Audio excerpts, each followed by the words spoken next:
Hello and welcome to section 2.5, Fundamental Theorem of Algebra. In this section we are going to, remember if you have any questions in this section, please come to class prepared to ask those questions. And so we're going to start with our first example, and it says find all the zeros using any strategies necessary. So the first thing I'm going to do to find my zeros, remember, is I want to find out when the graph is crossing the x-axis. So the first thing I'm going to do is I'm going to say f of x equals x cubed plus 4x. I notice that I have an x in common, so I'm going to factor out an x. And so I get x squared plus 4. And so at this point, if I set f of x equal to 0, then I can go ahead and say, well, x equals 0, and x squared plus 4 equals 0. Now, normally I would like to factor x squared plus 4, but remember that to factor x squared plus 4, we can't do a difference of two squares, because really this is if x squared, if I subtract 4 across the equal sign, I get negative 4.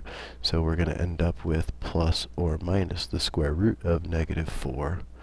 Which means that x is either plus or minus 2i. So those would be my solutions to this problem. We could have factored this, and that would have been like x plus 2i and x minus 2i would be the factoring of this, because we're dealing with the complex numbers. But either way, we end up with the same solution of 2i, and so that means there's two imaginary solutions, one real solution. And then if you look at my graph that I have down here, this is the graph of this function of the x cubed plus 4x. You can see that I'm crossing the x-axis only at 0, and the other two solutions, the imaginary solutions, aren't a place we cross the x-axis, even though they are considered solutions to the graph.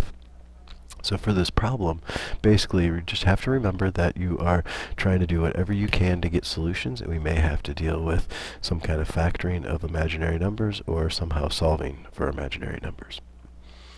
So then in our next example, they're asking us to find the zeros of this function, and so we need to go through, and since it's a fifth thing, we're going to have to go through and graph this, and we can use the remainder theorem to find out if we have solutions.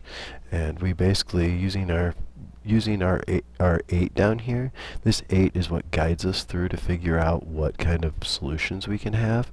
And so if I think of what 8 is either 1 times 8 or 2 times 4. And so what we can say is that we're going to have plus or minus 1, plus or minus 2, plus or minus 4, or plus or minus 8 are places where this graph could cross the x-axis. And so if that's the case, if that's where we're crossing the x-axis, one of these guys is one of the places where it might cross. So we could use our remainder theorem and plug in these values into the function and find out where it's crossing if I don't have access to a graph. But since I have access to a graph down here, you can see that it looks like it's either crossing at 1 or at negative 2. So when I look at this, so by looking at this graph, I can see that it looks like negative 2 and possibly 1 are my solutions, and those fall into my choices up here. So what I'm going to do is I'm going to do synthetic division on negative 2, because that looks like one of the places, or I could plug it in and use the remainder theorem, whichever one you prefer. But I'm going to plug it in. Oops, I've got x to the 4th has to be 0, then cubed, then squared, then x, and then the constant. And so when I go through and do this with my synthetic division, I bring down my first term, multiply by negative 2, add them together, multiply by negative 2, add them together, multiply by negative 2, add them together, multiply by negative 2, add them together, multiply by negative 2. And so negative 2 is a solution, so x minus 2 is a factor, and then that would be times all of this, x to the 4th minus 2x cubed plus 5x squared minus 8x plus 4.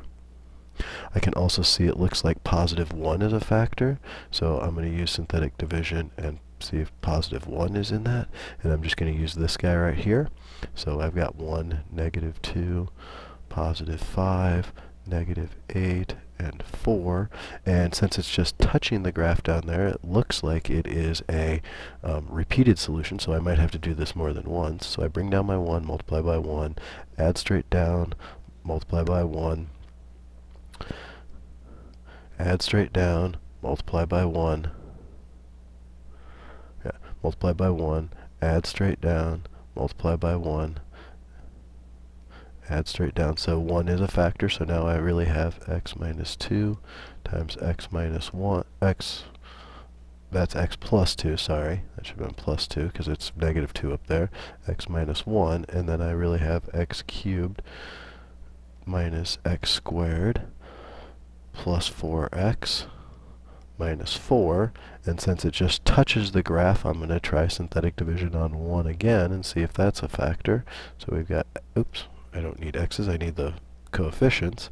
So I've got 1, negative 1, 4, and negative 4. And I'm just working this problem down as far as I can. So by putting 1 in there, I bring down my 1, multiply by 1, 0, multiply by 1, 0, multiply by 1.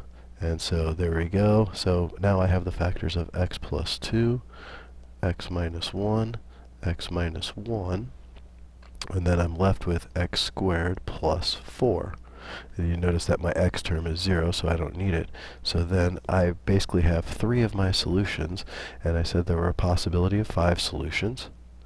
And so with the 5 solutions, then I can basically go ahead and say, well, just like in the previous problem, if I set these guys equal to 0, because that's what I'm looking for, I really have x plus 2, x minus 1, x minus 1, and then this would factor out to be x minus 2i times x plus 2i, because I know that this is going to be an imaginary number. And so then all my solutions for this problem are x equals negative 2, x equals 1 twice, and then x equals 2i, and x equals negative 2i. So there are really only 4 solutions, even though the 5th one is repeated, and so that's really what I'm looking for all of these. So in my next example, I have a 4th degree polynomial, and I want to find out what the actual polynomial is. So I'm going to go through. Remember that these are x equals, so x equals negative 1, x equals negative 1, and x equals 3i is a choice. But remember that as soon as you have a 3i, you also have a negative 3i as a solution. It's just the way they go for these, and so that's where our 4th term is going to come from. And so we always have to, whenever we're doing this, we always have to keep that in consideration when we're doing our problem.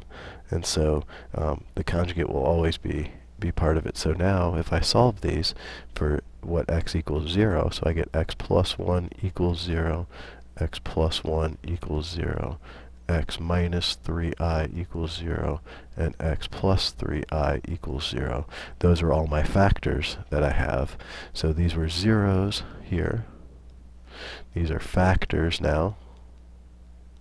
Sorry, I'm having trouble with the pen. So those are factors, so I could then just multiply all of these guys together and say x plus 1 times x plus 1 times x minus 3i times x minus plus 3i, and just multiply all of these terms together.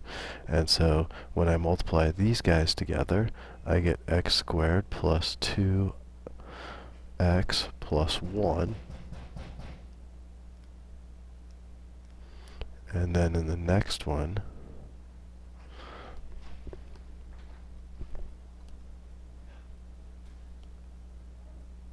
so continuing to multiply these guys together, if I FOIL them together, I would get x squared, and then plus 3ix minus 3ix, and then minus 9i squared. And so to get my polynomial, now you have to remember that there is an a value that is out front to do the stretch or compression, so we always got to keep track of that. And so when I do this, as I continue on, I end up with x squared plus 2x plus 1. And then this guy, you notice the 3ix's cancel each other out. And remember that 9I negative 9 times I squared is really positive 9. So we end up with x squared plus 9 for that final term. And so then I'd have to multiply all this together to get my final term. So f of x will equal a times, now if I multiply x squared times all of these guys, I'm going to get x to the 4th plus 2x cubed plus x squared. And then if I multiply positive 9 by all of these, you'll notice that I start with the x squared, so I'm going to say plus 9x squared plus 18x plus 9.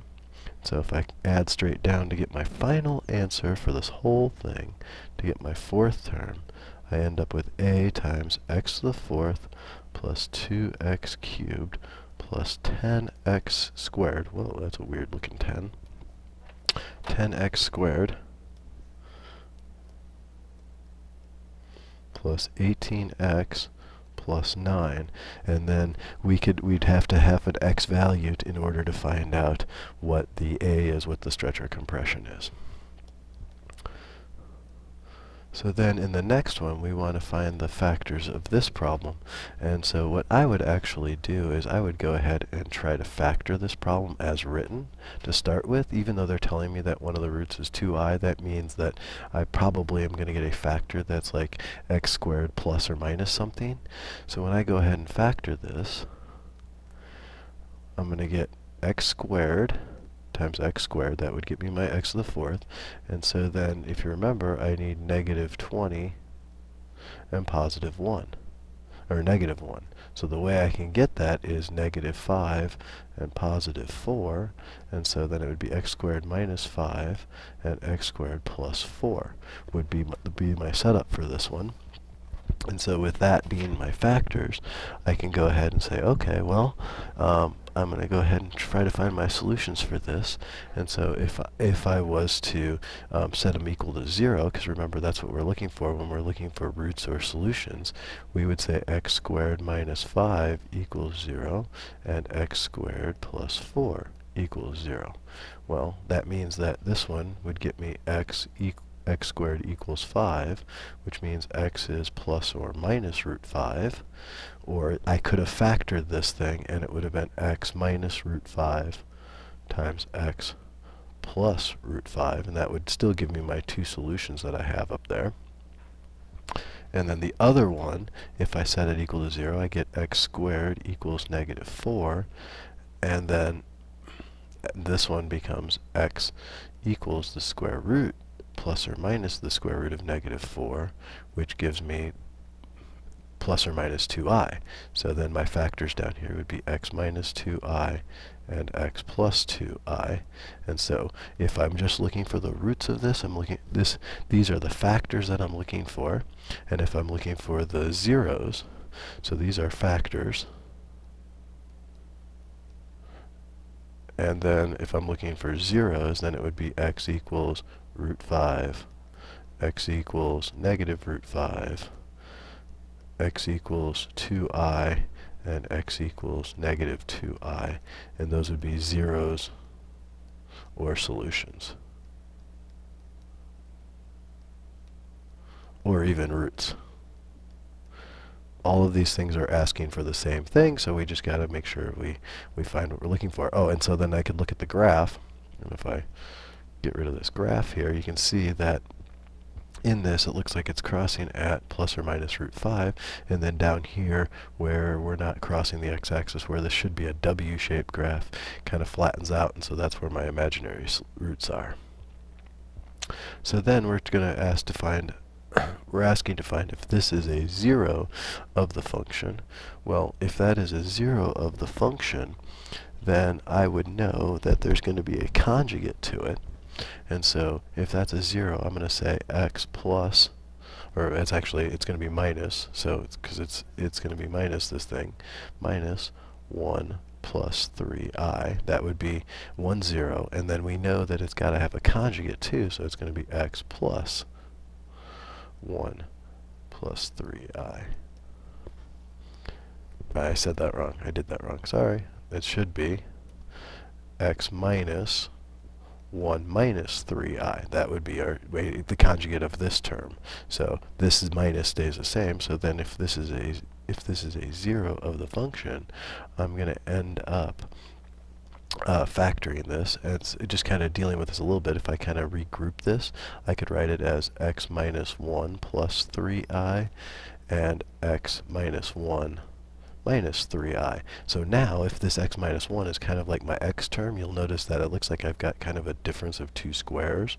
And so I could kind of multiply these guys together, and all of this is just to see if we can do long division to see if we can, these are actually factors of our problem. So then if I was to multiply these guys together, x minus 1 gives me, so if I was to multiply these guys together, I would get x minus 1 squared, multiply my first terms. My second terms would be negative 3i times x minus 1, and then positive 3i times x minus 1, and then my last one would be minus 9i squared. So you'll notice that these middle terms, I'm not even going to bother distributing them, will cancel out.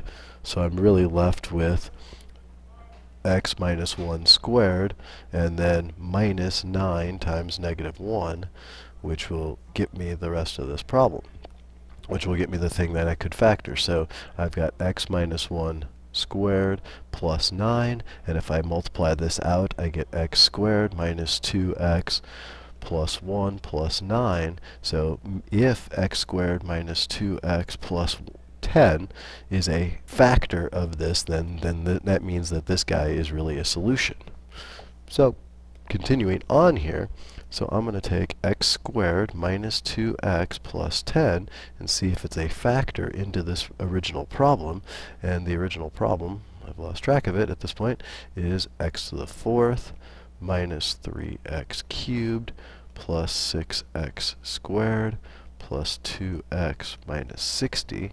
That's supposed to be a cube up there, even though it looks like it's a 2. And so now if I'm going to do long division to check and see if this works.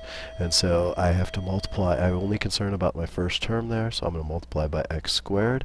And so I get x to the 4th minus 2x cubed plus 10x squared.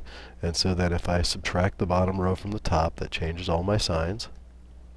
And so this guy, the x to the 4th cancel out. I'm left with a negative x cubed. And then I've got a minus 4x squared. Bring down my 2x.